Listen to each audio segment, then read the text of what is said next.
Bueno, buenas tardes con todos. Mi nombre es Carlos Gocín, soy residente de segundo año de Clínica Médica de acá de San Justo. Y hoy quería presentarles un caso que vimos en el Ragio A, que ustedes saben que es la sala oncohematológica, sobre síndrome hemetógeno severo a través de un caso clínico.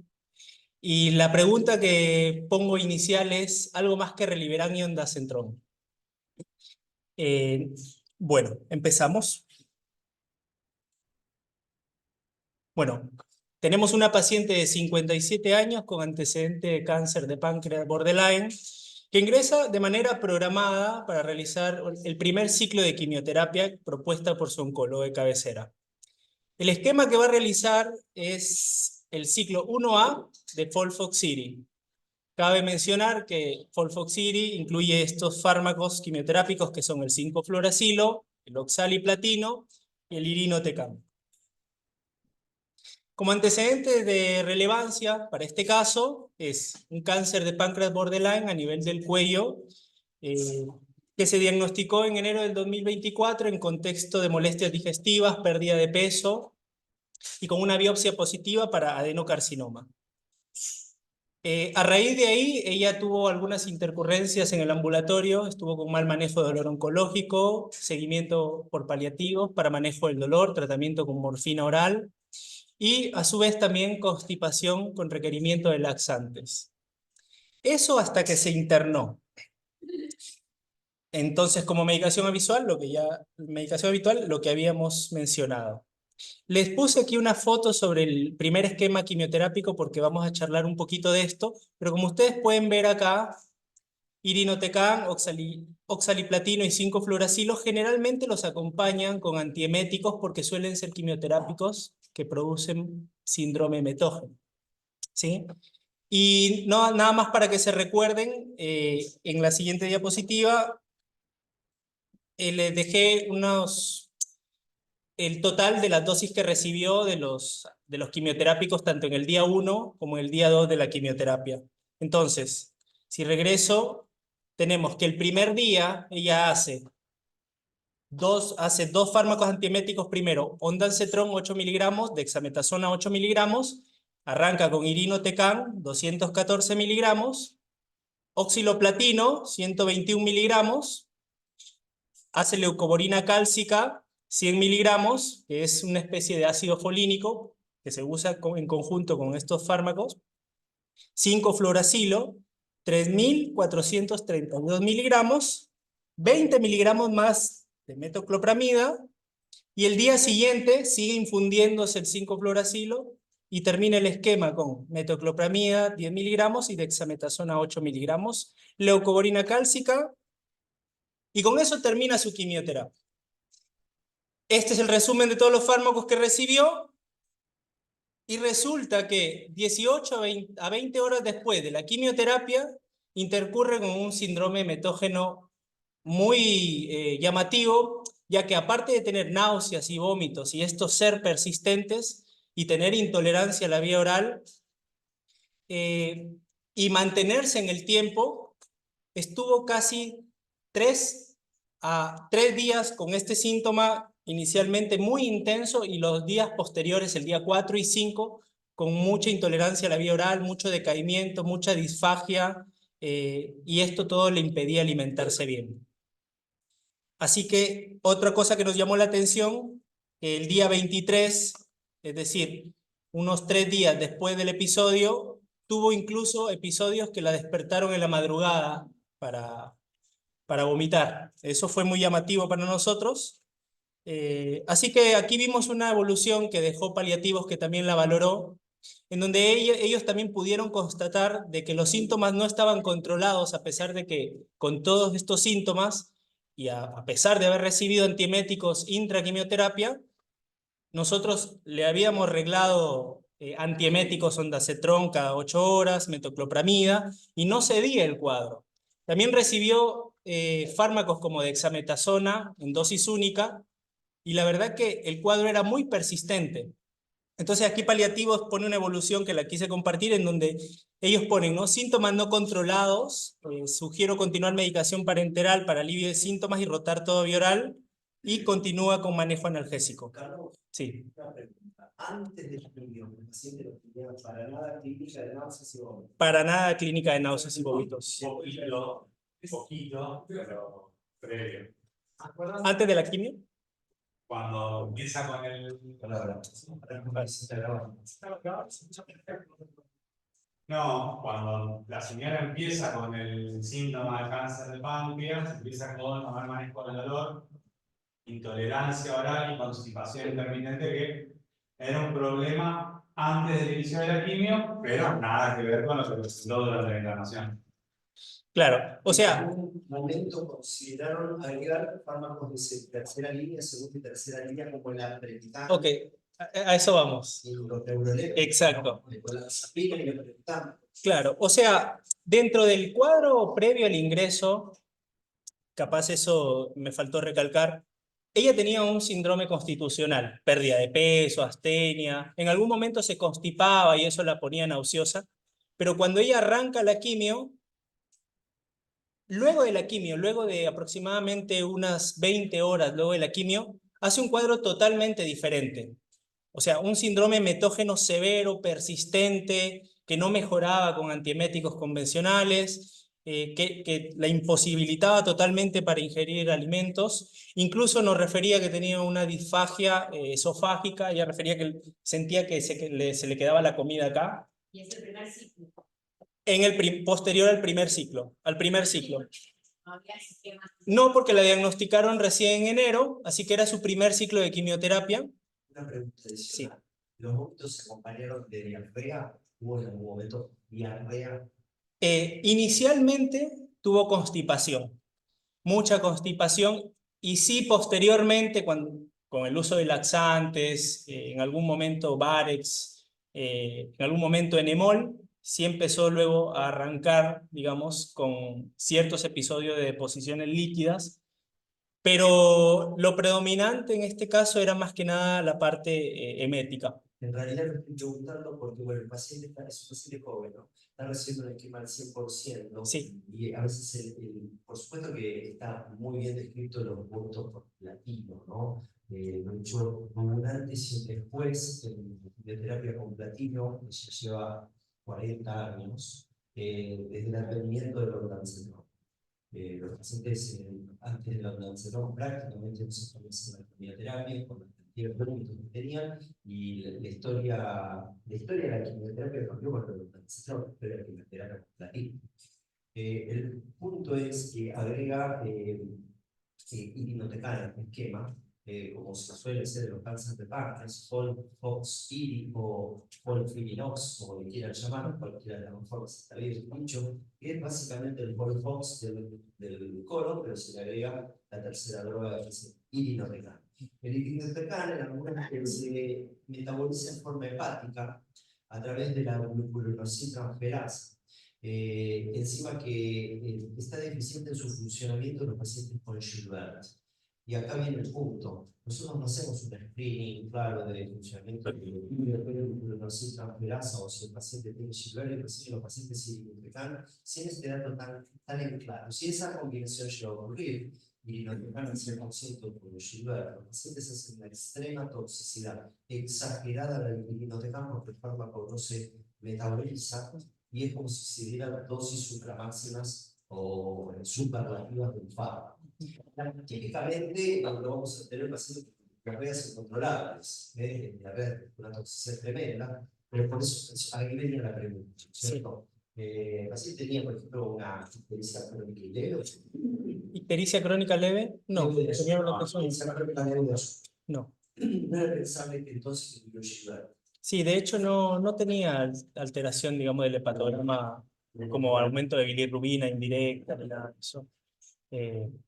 Ni afectación hepática por el tumor.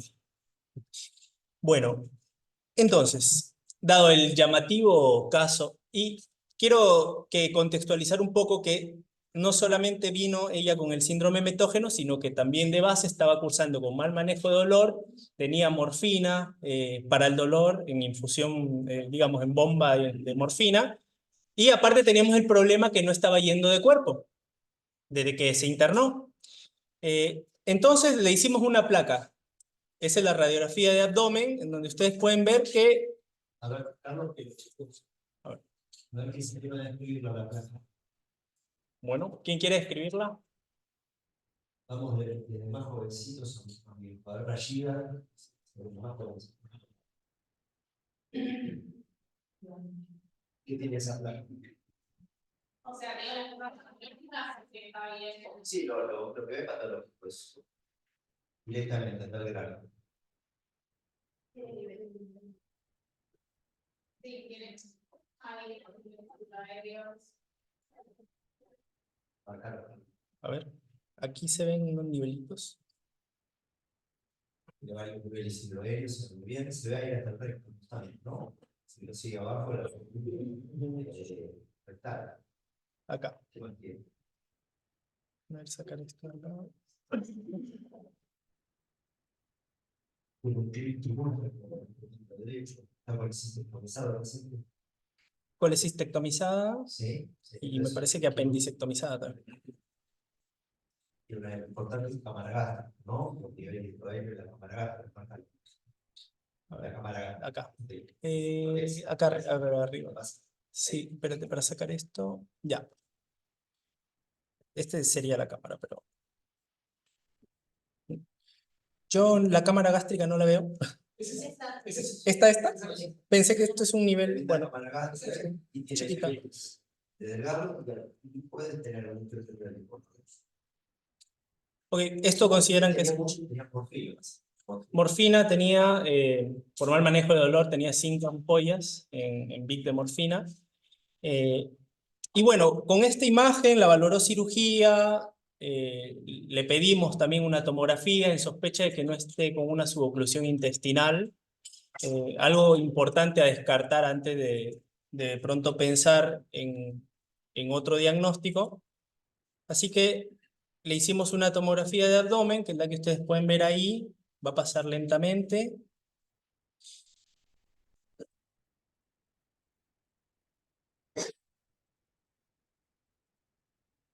En la parte pulmonar igual no se ve nada.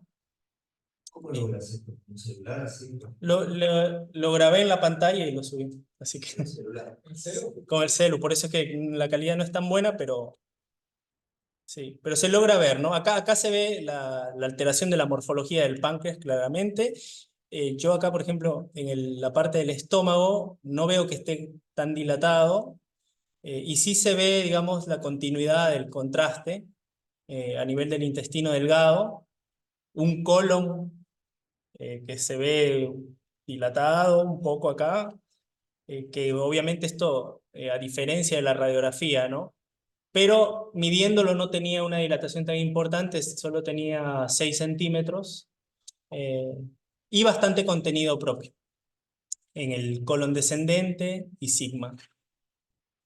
Así que esa es la tomografía, el corte transversal, y acá también le puse una parte del corte coronal, como para tener una idea general de cómo se veía.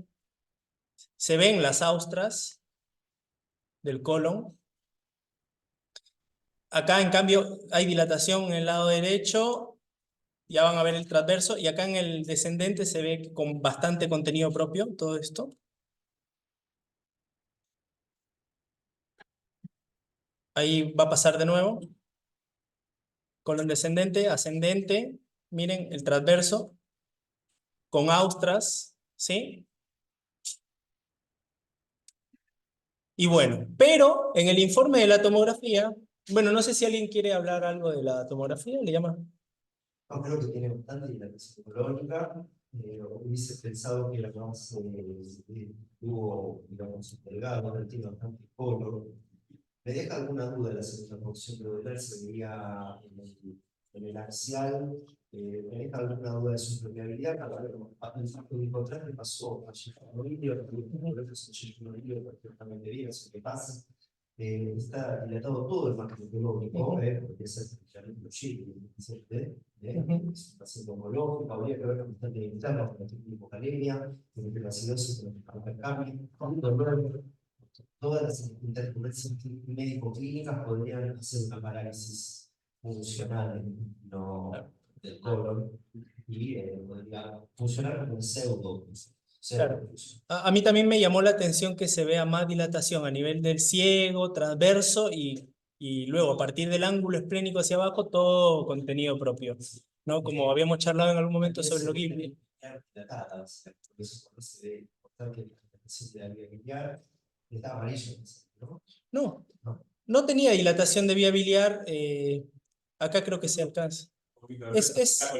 Está colesterol, sí, ella no tiene. Pero ahí está dilatada. No, esa es la puerta. Ahí está el modelo, se lo ve bien. Acaba de cáncer del cuerpo. Podría tener unos Gili también. Sí, era de en este momento hay que ver el interno. Exacto. Bueno, entonces la valoró cirugía, le pidieron la tomografía. La verdad que la tomografía lo único que constató fue el abundante contenido propio y nunca se vio ninguna transición asa fina o asa gruesa. Así que por ese lado, inicialmente dijeron, bueno, parece que todo esto es secundario a que está constipada, que no ha ido de cuerpo, como si fuera un cuadro de vómitos por una catarsis negativa. Inicialmente se interpretó de esa forma, pero igual nosotros no descartábamos de que podría ser una reacción adversa al fármaco, y empezamos a investigar sobre esto porque lo teníamos también muy presente. Recuerden que ella terminó la quimioterapia el 21, hasta el 24 persistía, el 25 seguía vomitando, y luego ya el 26, después de 5 días de intolerancia oral, empieza como que el cuadro a aflojar un poco y empieza ya a tolerar líquidos inicialmente. En algún momento charlamos, sí, como dice Matías, el tema de alimentarla porque no había comido nada en 5 días, lo cual era contraproducente para lo que ella tenía. Pero bueno, empezó a arrancar a comer. Luego, en un día más, ya progresamos a dieta blanda, a pesar de que seguía un poco nauseosa, pero ya toleraba la vía oral y refería de vez en cuando dolor abdominal, disfagia. Nosotros por esa disfagia también interconsultamos a gastro. Gastro nos sugirió hacerle una tomografía de tórax y ver que no haya habido ningún tipo de masa extrínseca que esté comprimiendo el esófago en contexto de un cuadro tumoral. Le hicimos la tomografía de tórax no mostró ningún tipo de compresión extrínseca, así que lo otro que en algún momento se charló es capaz pueda tener algún proceso micótico esofágico, a ver si le hacemos una veda, pero como el cuadro se fue resolviendo solo y empezó a tolerar la vía oral, decidieron expectar los estudios endoscópicos en ese momento después de la primera quimioterapia. Así que bueno, quedó internada por eso, porque fue una quimioterapia complicada. Ella debió irse de alta posterior a la quimioterapia, pero se quedó por toda esta intercurrencia y hasta el 12 de abril, desde el 1 al 12 de abril, estuvo con mal manejo de dolor, sensación de disfagia, náuseas, y fue mejorando progresivamente. Y como mejoró progresivamente y ya se habían cumplido los 15 días de quimioterapia y le tocaba la nueva quimioterapia, dijeron, bueno, vamos a hacerle la quimioterapia ya que está internada y mejoró. Así que viene el segundo ciclo de FOLFOXIRI y dicen, bueno, si con 100% le cayó muy mal, le hacemos 80%. Y le bajaron todo. Y como ustedes ven acá, ¿se acuerdan que había como de oxiloplatino, había 120 y tantos? Bueno, acá ya le bajaron a 97, le bajaron al 80% todo. Irinotecan 80%, oxaliplatino 80%, 5-fluoracilo, que era como 3.000 y algo, le bajaron a 2.745. Y dijeron, bueno, vamos a ver cómo está. En contexto de que se sospechaba que esto también era una reacción por la quimioterapia, ya que no encontramos nada orgánico en las imágenes, se charló en algún momento sobre la aprepitana. Y de hecho lo pedimos, pero la obra social no lo había aprobado. Así que como la obra social no lo aprobó, se intentó nuevamente dar el tratamiento con medidas antieméticas, que son las que ustedes ven acá, las mismas de la quimioterapia, más la que nosotros le indicamos endovenosa.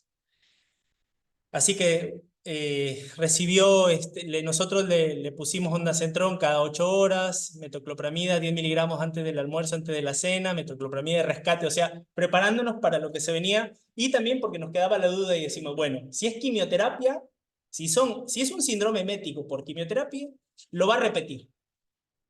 Así que bueno, al segundo día, a las 10 de la mañana, empieza nuevamente con lo mismo. Náuseas, vómitos persistentes, y aparte de eso se le suma alucinaciones visuales que nosotros interpretamos por intoxicación por morfina, porque también tenía una vid de morfina que venía recibiendo y que después el cuadro mejoró con la reducción de la dosis de la vid de morfina. Hasta ese entonces le habían puesto rescate de dexametasona, rescate de levomepromacina, y como el cuadro era tan severo, tuvimos también que ponerle rescate de haloperidol para que pudiera mejorar un poco porque la señora estaba muy mal. Entonces, ante este cuadro clínico que les he comentado, lo que se quiere hablar y comentar es, tenemos un síndrome metógeno que no es común y no es normal y que no es lo que nosotros esperaríamos normalmente en una internación. Normalmente cuando nos llaman por un paciente que tiene náuseas y que está estudiado y que nosotros le administramos los antieméticos convencionales, generalmente responden, pero en este caso, una paciente que no se puede alimentar, que tiene mucha intolerancia oral, que los fármacos convencionales no responden, ¿qué se puede hacer, no? Así que lo que yo quiero preguntar ahora es, bueno, inicialmente, ¿qué les parece a ustedes? ¿Cuál sería la causa probable de este síndrome según todo lo que les he comentado? ¿Alguien se anima a decirme? ¿Qué les parece? ¿Qué es lo que más les parece? Habiéndolo estudiado, habiéndole hecho imágenes, habiendo interconsultado. Sí, pero ya viene más adelante. Pero hasta ahora, digamos, ubiquémonos todos en el tiempo que estamos atravesando la post-segunda quimioterapia y ella está vomitando. Y una vez ustedes se sientan, charlan y dicen, bueno, ¿cuál sería la causa probable de esto?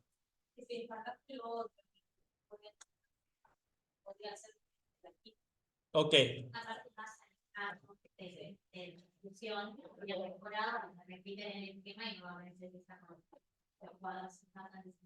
Perfecto. ¿Alguien más tiene algo que decir o todos están de acuerdo con Maca, con Sabri? Digamos que el paciente tiene múltiples causas por las cuales tiene vómitos. No, empecemos de abajo para arriba. Tiene el colon dilatado, ya sea por morfina, lleno de materia fecal, no sé si tiene un Shilby, eso puede dar vómitos. El cáncer de páncreas, así que es una enfermedad heterogénea, sí, C, puede estar comprometiendo y quisiera tener una función nodal, puede estar leve o funcional.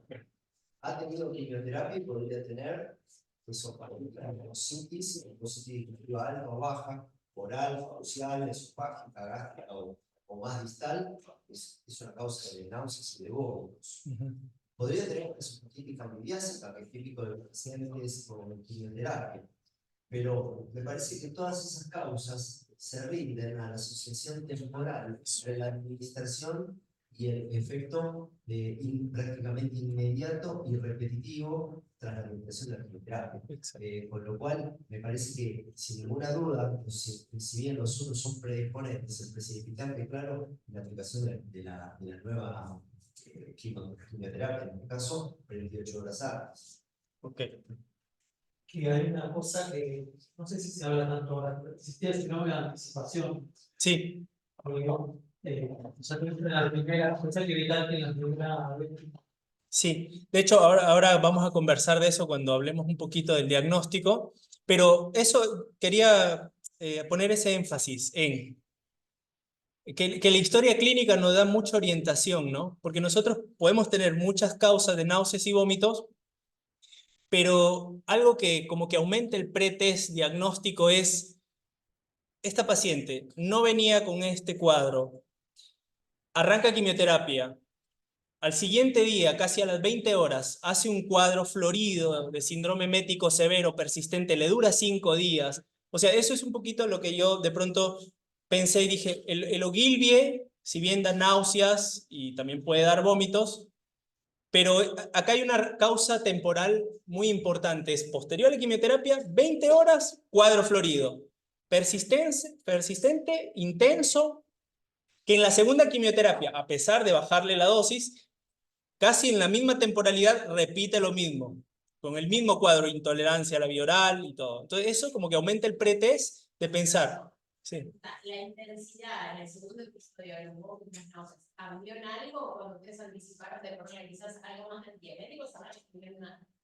Bueno, la intensidad en cuanto a los vómitos fue casi parecida, o sea, muy intensa, muy postrante, pero en este segundo episodio, aparte de eso, se sumó al tema de las alucinaciones visuales que no lo había hecho en la primera. Fue igual. La noche que se intoxicaba fue 10 vómitos en una noche. No había tomado nada durante todo el fin de semana. Había dejado de orinar, estaba muy persistente y ahí sumó la intoxicación. Pero tipo 10 vómitos por noche. Los 2 episodios, hasta que el segundo lo cortamos en seco con. Yo creo que hubiese, claro, con un poco el final del cuento, que volvió a tener vómitos, pero hubiese hecho el segundo ciclo con dosis, con un neuroléptico más pesado que la metoclopramida, que no deja de tener efectos antidopaminérgicos. O sea, la metoclopramida tiene efectos parecidos en cierta forma a haloperidol. Por supuesto, o balance clínico por haloperidol en buena dosis de la quimioterapia y apretamos.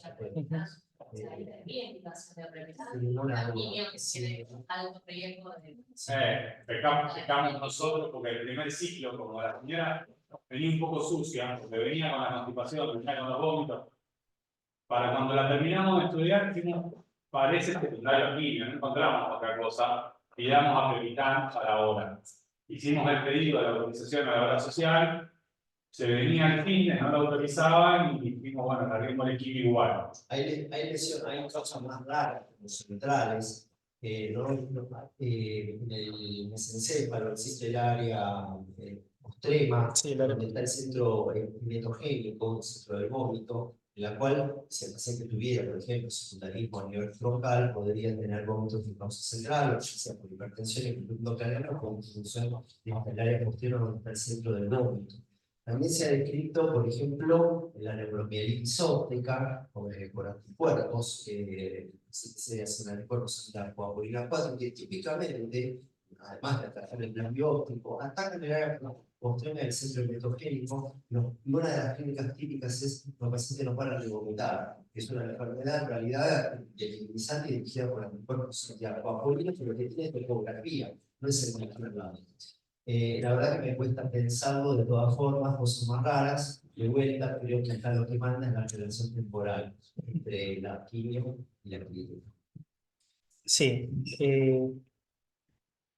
Bueno, preguntas que es como para resolver nosotros, ¿no? Y decir, nosotros como médicos clínicos podemos anticiparnos a esto, podemos prevenirlo, podemos tomar alguna medida para que esto no ocurra, reduciendo gastos tanto en internación como en cuanto al cuadro del paciente. ¿Hay formas? ¿La literatura dice algo con respecto a esto? Como orden de prevención. ¿Hay manera de saber si este o tal o cual quimioterápico tiene alto riesgo? Porque una cosa es ver y anticiparse y decir, este quimioterápico tiene potencial emetógeno, le voy a hacer una profilaxis en donde guías pueden decir que sí está indicado hacerlas. Y otra cosa es que quiero que vean esto, es que nuestra paciente, más que predecir si lo va a hacer, ella lo está haciendo, y en la próxima quimioterapia, ¿qué voy a hacer con eso? Porque lo va a volver a hacer. Y si hay una manera de no reducirle el quimioterápico, sino que tomar una medida preventiva con respecto a los vómitos para que reciba la dosis de quimioterapia, y eso le puede hacer mejor, ¿se puede o no se puede? ¿Hay alternativas o no? Entonces, la idea de este Ateneo es ver, más allá del Reliberán y del ondansetron y de la dexametasona que nosotros siempre indicamos para las náuseas y los vómitos, nosotros podemos anticiparnos a prevenir esto Así que vamos a hablar un poquito sobre los náuseas y vómitos inducidos por quimioterapia, ¿no? Entonces, la náusea y vómito inducido por quimioterapia, generalmente en el paciente oncológico está supeditado a múltiples causas, y mucho de ellos es propiamente por la quimioterapia, y a todo esto se le conoce como NAVIC. Eso se llama náuseas y vómitos inducidos por quimioterapia. Generalmente puede estar en el 80% de los pacientes oncológicos y puede tener un impacto importante en la calidad de vida de estos. Por ello, una de las cosas principales que nosotros tenemos que tener es ver la manera como podemos evitar que estos cuadros se repitan o se produzcan. Hay 3 mecanismos claros que se han descrito para esto. El mecanismo central, que es lo que comentaba Lucas, en el cual ciertos quimioterápicos activan la zona a nivel del bulbo, donde está la zona desencadenante o la zona quimioreceptora del vómito o de gatillo, que se encuentra en el área postrema, que es acá, donde está la imagen, y luego también tenemos una zona al lado, que es el centro del vómito, y que están cercanamente, y que estos dos centros actúan o son sensibles a ciertos neuroestimuladores, como la serotonina, la colecistocinina, la neurocinina 1, y a través de estos transmisores son activados y se desencadena la respuesta eferente a nivel del parasimpático para producir todo el cuadro de vómito, ¿no? La dilatación de la cámara gástrica, la contractura del diafragma, las arcadas y posteriormente el vómito. Hay una clasificación que clasifica la emesis por quimioterapia según grados. En el grado 1 está el paciente, por ejemplo, que tiene vómitos de un episodio al día, con pérdida del apetito, sin alteración de los hábitos alimentarios. En el grado 2 tenemos una paciente que disminuye la ingesta oral, pierde el apetito, se deshidrata, tiene malnutrición significativa, generalmente requiere sueroterapia menor a 24 horas y tiene de 2 a 5 episodios al día.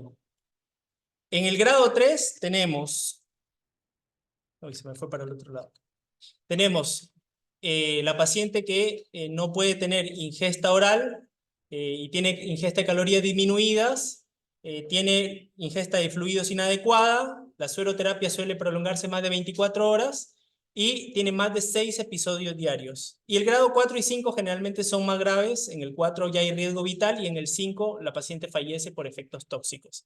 O sea que hay una clasificación en donde se puede llegar a la muerte por esto, y es un tema importante. ¿Nuestra paciente en qué grado se ubicaría? Ella no llegó a tener riesgo vital, no sé si en eso concordamos, pero me parece que estaría entre sí en grado 3, grado 4. Tenía más de 6 episodios diarios, tenía incontables vómitos, inclusive algunos la despertaban en la noche, y de alguna forma requirió hidratación parenteral por más de 24 horas. Así que podemos marchar desde acá. Riesgo vital me parece que no tuvo, pero porque igual estuvo con medicación, hidratación y manejo, ¿no? Así que hay una clasificación de quimioterapia, de emesis inducida por quimioterapia, que es lo que mencionaba Gabriel, en donde hay una clasificación que dice que hay la emesis anticipatoria, que se da en el 11 al 30% de pacientes, y es una emesis que aparece antes de iniciarse la quimioterapia. O sea, el paciente va a hacerse la quimio y 5 a 10 horas, en los primeros momentos, empieza a tener náuseas y vómitos. Y generalmente esto se ha asociado con cuadros de ansiedad, y suele aparecer mucho en pacientes que ya han recibido ciclos anteriores y por lo menos están por saber, exacto, sí, por relacionarlo con que con la quimioterapia a mí me va mal y entonces tienen ese episodio. Exacto, así es. Generalmente ocurre en pacientes que ya van por el 5º ciclo de quimioterapia. No es el caso de nuestra paciente, ella lo hizo a las 20 horas posterior. Luego está la emesis aguda, que ocurre en las primeras 18 a 24 horas. La mayoría de pacientes lo hacen las primeras 6 horas y dura de 24 a 48 horas. Y luego está la emesis retardada, que es a partir de las 24 horas. Y esto, la duración depende mucho del fármaco y la intensidad también. Y suele durar de 3 a 7 días. La más característica dice que el fármaco más característico es el cisplatino, el cual hace este efecto en el 90% de los casos con un patrón bifásico, es decir, un pico inicial y un segundo pico, y bueno, que también es dosis dependiente y suele durar 2 a 5 días. Bueno, nuestra paciente empezaba los vómitos a las 20 horas. Así que a mí me parece que hay como que estas clasificaciones no son, digamos, lineales, sino que ella, por ejemplo, le duraban 5 días, 5 o 6 días el episodio emético. Así que tenía como una combinación entre aguda, casi tirando para retardada, ¿sí? Entonces, bueno, esta es una gráfica que les mostraba en donde se ve el pico del efecto emético del cisplatino inicialmente las primeras 24 horas y luego un segundo pico, y son típicamente los pacientes que reciben cisplatino y que mejoran a las 24 horas, segundo día, tercer día empiezan nuevamente a tener náuseas y vómitos. Eso lo pueden ver en algunos pacientes con cisplatino. Y acá hay una tablita que nos muestra cuál es el potencial emetizante de los fármacos quimioterápicos. Hay una clasificación en donde los ponen alto riesgo, moderado riesgo, bajo riesgo y muy bajo riesgo. El cisplatino está a la cabeza, más del 90% de pacientes hace emesis, así que debería recibir una profilaxis. Y nuestro paciente tenía oxaliplatino, que está en la categoría moderada, el 30 al 90%, y tenía irinotecan. El irinotecan me parece que también está acá en la moderada, ¿sí? Entonces, 2 fármacos potencialmente metógenos que ella tenía. ¿Qué nos dicen las guías? Acá hay un cuadrito. Sí. Por eso, menos mal. Todos estos serían los muy bajos. Lo pueden dar, pero en una proporción muy baja, ¿no? Bevacizumab, busulfán, clorambucilo, hidroxiurea, metrotexatre. Ojo, eso, una cosa es saber que el paciente tiene riesgo de, y otra cosa es cuando el paciente ya lo estableció. Por ejemplo, nuestra paciente lo tenía. ¿Qué hacemos? Otra cosa de eso también que decía es, vamos a tener algunos un esquema y tiene que guiarse por cuál es el fármaco que más riesgo tiene. Hay algunas combinaciones que son más metógenas que los fármacos individuales, que por ahí no se contemplan tanto, y el ejemplo que tiraban anoche cuando leía era ciclofosfamida con, no me acuerdo qué más, pero digamos, los 2 moderados combinados se volvían alto riesgo. Era la buena. Claro, claro. Por ejemplo, de eso, ¿qué quiere decir? De que los fármacos pueden tener un efecto aditivo si es que se combinan, ¿no? Estos tienen, digamos, su efecto metógeno solos, pero obviamente si combinamos uno con otro y otro, se va sumando ese efecto y da un resultado emetizante, ¿sí? Entonces aquí este cuadrito nos dice cómo se realiza la profilaxis de la emesis inducida por quimioterapia. El paciente tiene emesis anticipatoria, hace emesis en la fase aguda o hace emesis en una fase diferida. El tratamiento para la emesis anticipatoria es darle benzodiazepinas porque les había comentado que había un efecto mucho de ansiedad en esta fisiopatología y dársela 24 a 48 horas antes del tratamiento. No era el caso de la paciente. En la fase aguda se veía si los fármacos tenían alto potencial de hacer emesis, moderado potencial y bajo. Y según eso se le daban los esquemas. Nosotros clasificamos a nuestra paciente en alto riesgo porque ella lo hizo, ¿sí? Así que vimos acá el esquema que nosotros queríamos darle inicialmente, que no lo pudimos hacer por lo de la obra social, que era darle aprepitán 125 miligramos, ¿sí? Inicialmente, el primer día, dexametasona 12 miligramos, y un antagonista de los receptores de hidroxitriptamina que viene a ser ondansetron. Todo esto combinado el primer día y luego, como diferido, se le puede dar en el segundo y tercer día aprepitán 80 miligramos y seguimos con dexametasona por 2 o 4 días. Así que nuestra paciente mejoró, tuvimos que esperar unos días, mejoró y le tocó nuevamente el tercer ciclo de quimioterapia. Y bueno, esta vez no nos iba a agarrar desprevenidos, así que hicimos todo lo posible para que consiga la Prepitán, y acá pueden ver a la Prepitán, lo consiguió, y viene así, viene ya con la dosis por días, ¿no? El primer día 125, segundo día 80, y tercer día 80, como para que la paciente no se pierda y sepa cuándo tomarlo, ¿no? Y acá habla un poquito de la Prepitán, cómo El aprepitant es un antagonista del receptor de la neuroquinina 1 y actúa bloqueando selectivamente la unión de la sustancia P al receptor de neuroquinina 1 a nivel del sistema nervioso central. O sea, es un antiemético central y es un mecanismo compensatorio a los otros antieméticos. Se usa mucho en los esquemas en donde la quimioterapia es muy tóxica para la emesis y se recomienda su uso combinado con inhibidores de la hidroxitriptamina y los corticoides. Bueno, le hicimos la tercera quimioterapia. Esta vez tomó el aprepitant 1 hora antes de iniciar la quimioterapia. Le asociamos ondansetron, dexametasona. Realizó la quimioterapia. La dejamos en observación 48 horas post quimioterapia y no hizo ningún tipo de evento. No hizo náuseas, no hizo vómitos, se sentía súper bien. Así que para nosotros fue un golazo porque se fue de alta y no repitió. Y bueno, quedó para nosotros esto, ¿no? ¿Cómo para el tercer esquema hubo que convencerlo a la paciente o estaba próximo? Porque realmente sintió que le envenenaron 2 veces.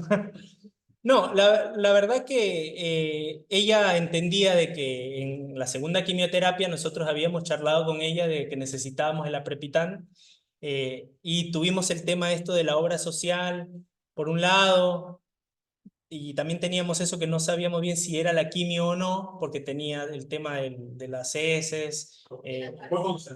Sí, fue muy complejo. Si no, tenemos que explicar aquí. Listo, averiguar qué precio. ¿Del aprepitant? Sí.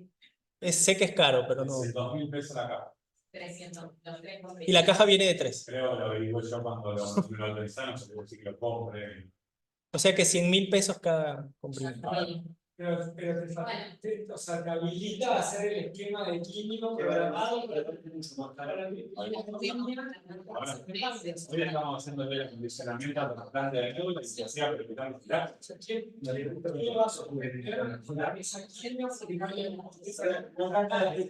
$300. Tuvo 2 semanas internado por el Exacto. federado. Escuchame, una caja de aprepitant son $300. El día de internación, Tuvimos 2 semanas. $500.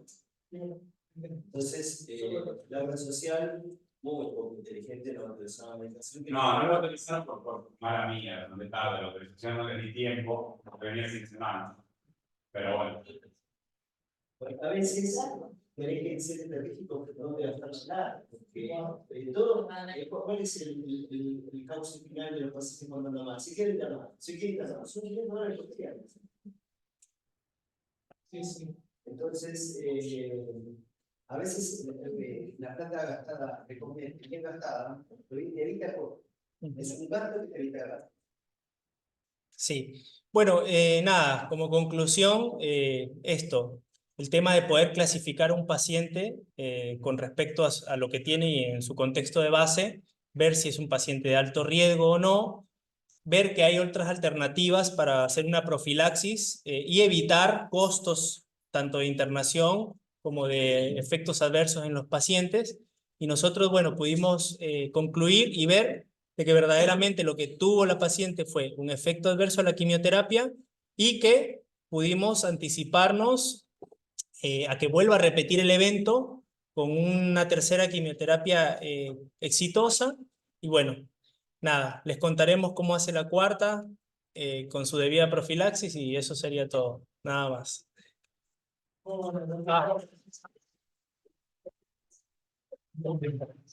Bueno, esto... Ese fue muy conveniente. Digamos, bueno, el segundo ciclo lo cortamos con antipsicóticos y hizo un cambio rotundo cuando le pusimos aloperidol. Y después le entiendo un poco, digamos, dentro del esquema de Carlito no figura, pero hay algunos esquemas aprobados y validados de que usar olanzapina 5 miligramos día 2, día 3, disminuye alrededor de un 50% la tasa de eventos genéticos asociados a la quimioterapia, quimioterapias de muy alto riesgo, asociando la olanzapina más tratamiento estándar, pero también con efectos adversos, están más dormidos, están más lentos, qué sé yo. Mestamina, por ejemplo, ya se lo bancó, le dije, si le vamos a poner aloperidol, vas a estar mal, pero cortamos las náuseas, funcionó. O la lanzapina probablemente sea menos agresivo en el contexto de sedar a la paciente.